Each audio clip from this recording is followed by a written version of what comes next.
खेड्यापाड्यातल्या गोरगरिबांच्या पोरी सायबेडी झाल्या हो. कारण शहीद वीरपत्नी लक्ष्मी महाविद्यालयात BSc IT पासून ते मायक्रोबायोलॉजी पर्यंत आणि फूड सायन्स अँड न्यूट्रिशन ते MSc computer science analytical chemistry पर्यंत BCA, BA, mass media, LLB, DMLT असे विविध कोर्सेस एकाच छताखाली शिकता येतात. तसेच पहिल्या बॅचच्या 50हून अधिक विद्यार्थ्यांनी TCS, इन्फोसिस सारख्या बहुराष्ट्रीय कंपनीमध्ये निवड. शिवाय इथं आहेत तज्ञ आणि अनुभवी शिक्षक, डिजिटल क्लासरूम, सुसज्ज कम्प्युटर लॅब, प्रशस्त इमारत, निवासाची आणि बसची सोय आणि SNDT महिला विद्यापीठ मान्यता प्राप्त महाविद्यालय. बहुराष्ट्रीय कंपन्यांसोबत टायप असलेले ग्रामीण भागातील एकमेव महाविद्यालय म्हणजेच शहीद वीरपत्नी लक्ष्मी महाविद्यालय. पत्ता मुक्काम पोस्ट तिटवे, तालुका राधानगरी, जिल्हा कोल्हापूर. संपर्क 72 18 18 0066.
नमस्कार.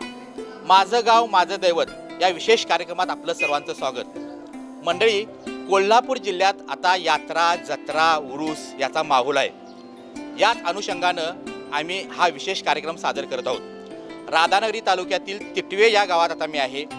तिटवे गावचं ग्रामदैवत श्री चक्रेश्वर देवालयाची यात्रा आहे.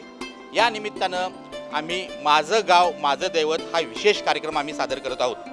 या कार्यक्रमाच्या अंतर्गत तिटवे गावचं काय महत्त्व आहे किंवा इथल्या देवालयाचं काय महत्त्व आहे, त्याचा इतिहास काय आहे, हे आपण या कार्यक्रमाच्या माध्यमातून जाणून घेणार आहोत. चला तर आपण सुरुवातीला श्री चक्रेश्वराचं दर्शन घेऊया.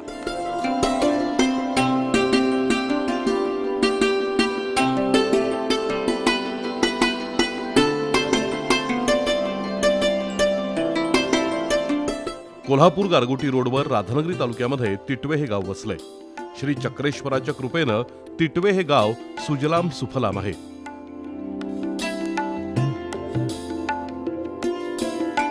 कोल्हापूर शहरापासून अवघ्या 35 किलोमीटर अंतरावर असलेल्या तिटवे या गावात श्री चक्रेश्वराचं देवस्थान प्रसिद्ध आहे. करवीर महात्म्यामध्ये सुद्धा तिटवे इथल्या तीर्थक्षेत्राचा उल्लेख आहे.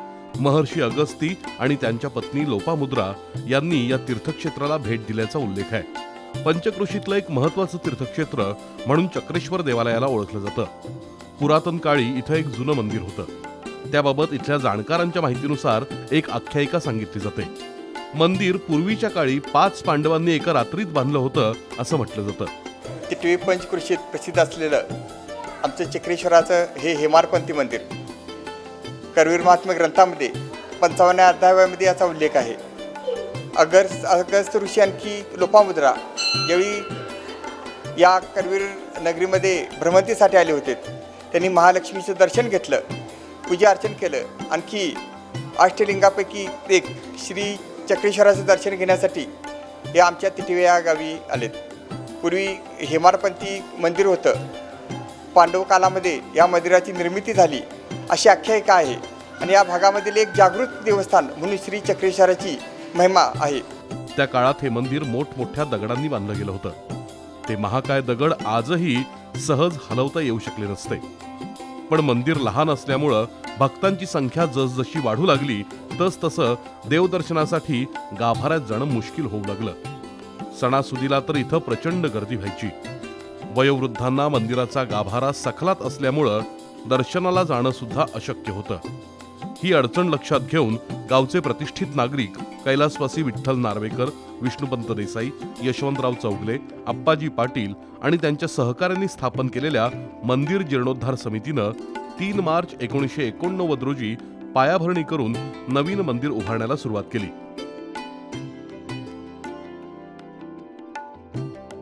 बघता बघता भक्तांच्या देणगीतून भव्य मंदिर साकारलं गेलं. आज चक्रेश्वराचं प्रशस्त आणि देखणं मंदिर गावाच्या मध्यभागी डौलानं उभं आहे. मंदिरात गणपती, हनुमान, विठ्ठल रुक्मिणी, हलसिद्धनाथ, दत्तात्रय, ज्ञानेश्वर, तुकाराम अशा देवतांच्या आणि संतांच्या मूर्ती स्वतंत्र कमानींमध्ये बसवल्या आहेत. त्यामुळे एकाच मंदिरात सर्व देवांचं आणि संतांचंही दर्शन होतं.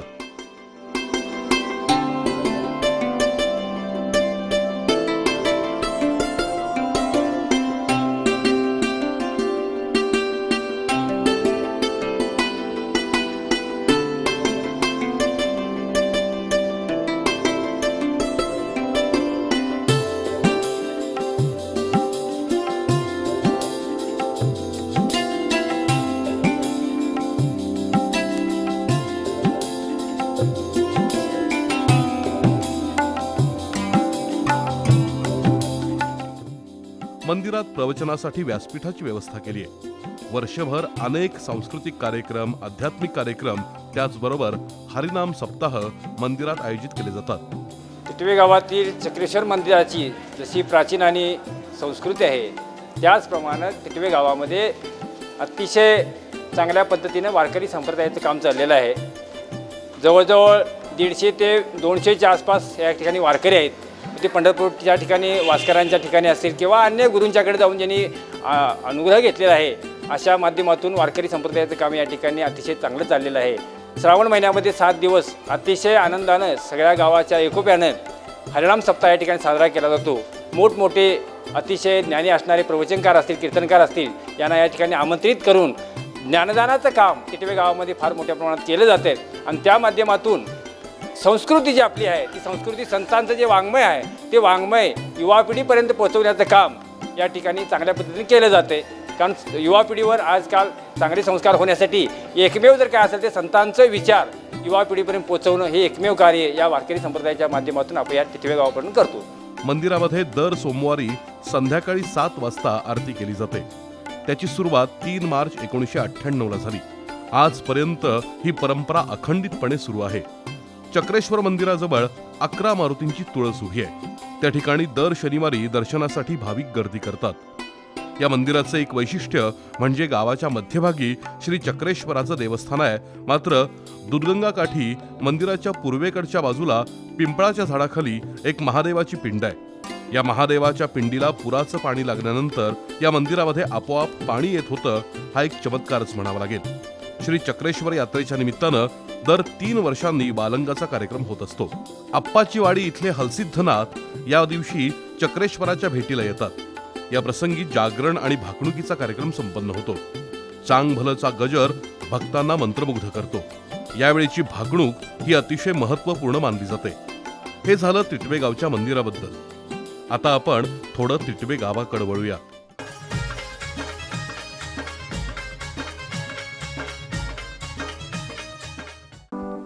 खेड्यापाड्यातल्या गोरगरिबांच्या पोरी सायबिनी झाल्या हो. कारण शहीद वीरपत्नी लक्ष्मी महाविद्यालयात BSc IT पासून ते मायक्रोबायोलॉजी पर्यंत आणि फूड सायन्स अँड न्यूट्रिशन ते MSc computer science, analytical chemistry पर्यंत, BCA, BA mass media, BBA LLB, DMLT असे विविध कोर्सेस एकाच छताखाली शिकता येतात. शिवाय इथं आहेत तज्ज्ञ आणि अनुभवी शिक्षक, डिजिटल क्लासरूम, सुसज्ज कॉम्प्युटर लॅब, प्रशस्त इमारत, निवासाची आणि बसची सोय. सर्व सोयींनी युक्त आणि SNDT महिला विद्यापीठ मान्यताप्राप्त महाविद्यालय. बहुराष्ट्रीय कंपन्यांसोबत टायअप असणारे ग्रामीण भागातील एकमेव महाविद्यालय म्हणजेच शहीद वीरपत्नी लक्ष्मी महाविद्यालय. पत्ता मुक्काम पोस्ट तिटवे, तालुका राधानगरी. संपर्क 95 95 36 01 25 आणि 72 18 18 00 66.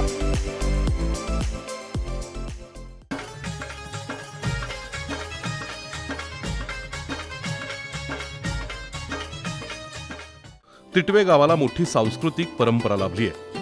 गावामध्ये दिवंगत विठ्ठल नार्वेकर, यशवंतराव चौगले आणि विष्णुपंत देसाई यांच्या पुढाकारानं विठ्ठलपंथी नाट्य सोंगी भजन मंडळाची स्थापना करण्यात आली होती. हे मंडळ त्यावेळी जिल्ह्याच्या कानाकोपऱ्यात आपल्या सोंगी भजनासाठी सुप्रसिद्ध होतं. सोंगी भजनाचे तब्बल 99 प्रयोग या मंडळींनी केले आहेत. अख्खं गावच्या गाव या सोंगी भजन मंडळाचं सदस्य होतं.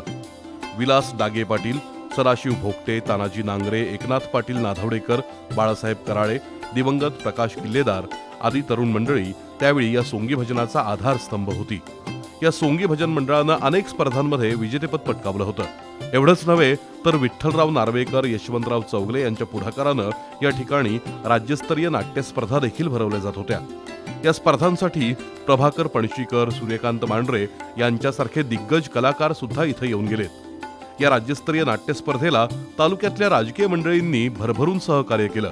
त्यामुळं या नाट्यस्पर्धा यशस्वी झाल्या. तसंच 1999 साली गावामध्ये कारगिल युद्धाच्या पार्श्वभूमीवर टिटव्यातल्या काही मुलांनी मा तुझे सलाम हा गणेशोत्सवानिमित्त लघुपट सादर केला होता. त्याची चर्चा त्यावेळी जिल्हाभर झाली होती. सहकार क्षेत्रामध्ये सुद्धा टिटवे गाव मागं नाही. तब्बल 10हून अधिक सहकारी दूध संस्था या ठिकाणी आहेत.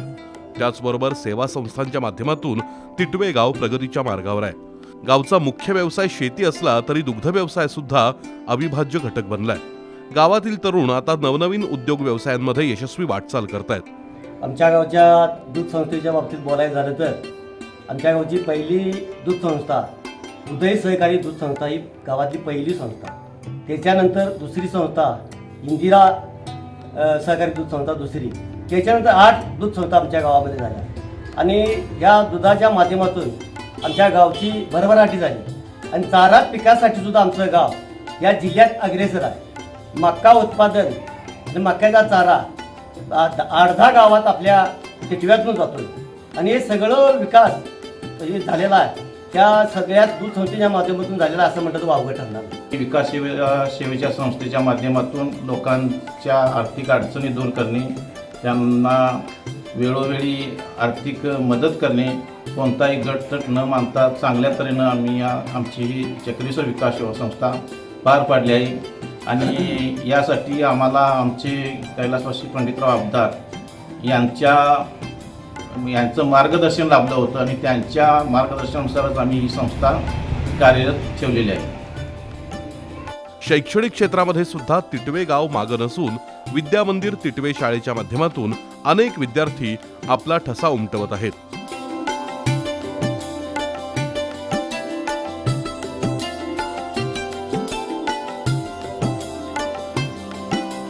त्याचबरोबर शहीद इंग्लिश मीडियम स्कूल, योद्धा अकॅडमी आणि यश कोचिंग क्लासेस या शैक्षणिक संस्था आता नव्या पिढीला मार्गदर्शक ठरतायत. टिटवे गावची शैक्षणिक वारसा हा अतिशय चांगला आहे. आज आपल्या गावामध्ये टिटवे गावची जिल्हा परिषद प्राथमिक शाळा असेल, आमचा यश कोचिंग क्लासेस असेल, यश कोचिंग क्लासेसमध्ये सातारा सैनिक स्कूल, नवोदय, स्कॉलरशिप याही विषयांची तयारी होते. त्याचबरोबर टिटवे गावामध्ये शहीद पब्लिक स्कूल आहे, त्यांचंही वेगवेगळ्या पद्धतीचे युनिट्स आहेत आणि अतिशय चांगल्या पद्धतीनं टिटवे गावच्या विद्यार्थ्यांना जो काही शहराकडे शिक्षणासाठी जावं लागत होतं ते थोडंसं कमी होऊन आज आपल्या गावामध्ये अनेक सुविधा या शैक्षणिक बाबतीत झालेल्या आहेत. शहीद शिक्षण प्रसारक मंडळ टिटवे यांनी ग्रामीण भागातील मुलींसाठी 2018 साली शहीद वीरपत्नी लक्ष्मी महाविद्यालय सुरू केले. या ग्रामीण भागामध्ये टिटव्यासारख्या छोट्या खेड्यामध्ये 2018 पासून 150हून अधिक गावातील 800हून अधिक विद्यार्थिनी आपल्या या टिटवेसारख्या छोट्या गावामध्ये शिकत आहेत. दर्जेदार शिक्षण त्याचबरोबर विद्यार्थ्यांना लागणारी सुविधा यामुळे दिवसेंदिवस या शहीद महाविद्यालयामध्ये मुलींचा ओघ वाढत आहे. टिटवे गावचा प्रमुख क्रीडा प्रकार हा मल्लविद्या म्हणजे कुस्ती आहे. नंदू आबदार सारखा पैलवान आता राज्यस्तरावर चमकत आहे. गावचं राजकारण म्हणजे खिलाडू वृत्तीचं एक आदर्श उदाहरण म्हणावं लागेल. लोकांना एक चांगला पाणी पुरवठा व्हावा यासाठी आम्ही प्रयत्न आहोत. त्याचबरोबर लोकांना प्राथमिक आरोग्याची सेवा गावातच उपलब्ध व्हावी, त्यांची गैरसोय होऊ नये, चांगलं आरोग्य उपलब्ध व्हावं यासाठी लोकांसाठी प्राथमिक रुग्णालयाची योजना चालू आहे. या गावामध्ये गटातटाचं राजकारण गावगण्यामध्ये होतं. आबदार गट असतील, पाटील गट, किल्लेदार गट, काळे गट, चौगले गट अशा पद्धतीचे गट आहेत. पण पक्षीय लेवलला जर बघितलं तर या ठिकाणी कुठल्याही पद्धतीचा एकमेकाबद्दल आरोप किंवा दंगा किंवा कुठल्याही पद्धतीची खुन्नस ठेवली जात नाही. अगदी एकोप्यानं ग्रामपंचायतच्या निवडणुकीपुरते हे गट एकमेकाच्या विरोधात लढतात. पण जिल्ह्याच्या किंवा तालुक्याच्या राजकारणामध्ये एकसंघ पद्धतीनं या गावातले सगळेच कार्यकर्ते काम करत असतात. निवडणुका झाल्यानंतर पुन्हा हे एकत्रित पद्धतीनं सगळे गावकरी कामाला लागतात. या गावामध्ये 9 तरुण मंडळ आहेत. 9 तरुण मंडळाच्या माध्यमातून आणि वारकरी संप्रदाय किंवा वेगवेगळ्या उपक्रमाच्या माध्यमातून गावातले असंख्य तरुणसुद्धा एकत्रितरित्या काम करत असतात. आणि म्हणून माझी जिल्ह्यातल्या नेत्यांना विनंती आहे की तुम्ही जिल्ह्याच्या राजकारणामध्ये या तिटवे गावाला चांगली संधी द्यावी. एकंदरीतच चक्रेश्वराच्या कृपेनं तिटवे गाव हे समृद्ध बनलंय. माझं गाव माझं दैवत या विशेष कार्यक्रमाअंतर्गत आपण राधानगरी तालुक्यातील तिटवे गावचा संपूर्ण इतिहास दाखवण्याचा प्रयत्न केला. यामध्ये तिटवे गावची सामाजिक शैक्षणिक वाटचाल कशी आहे, तिटवे गावचं जे श्री चक्रेश्वर देवस्थान आहे त्याचं महात्म्य काय आहे हे दाखवण्याचा आम्ही प्रयत्न केला. हा कार्यक्रम निश्चितच आपल्याला आवडला असेल अशी अपेक्षा व्यक्त करतो आणि तुमची रजा घेतो. पुन्हा भेटूया पुढील अशाच विशेष कार्यक्रमासह. तोपर्यंत नमस्कार.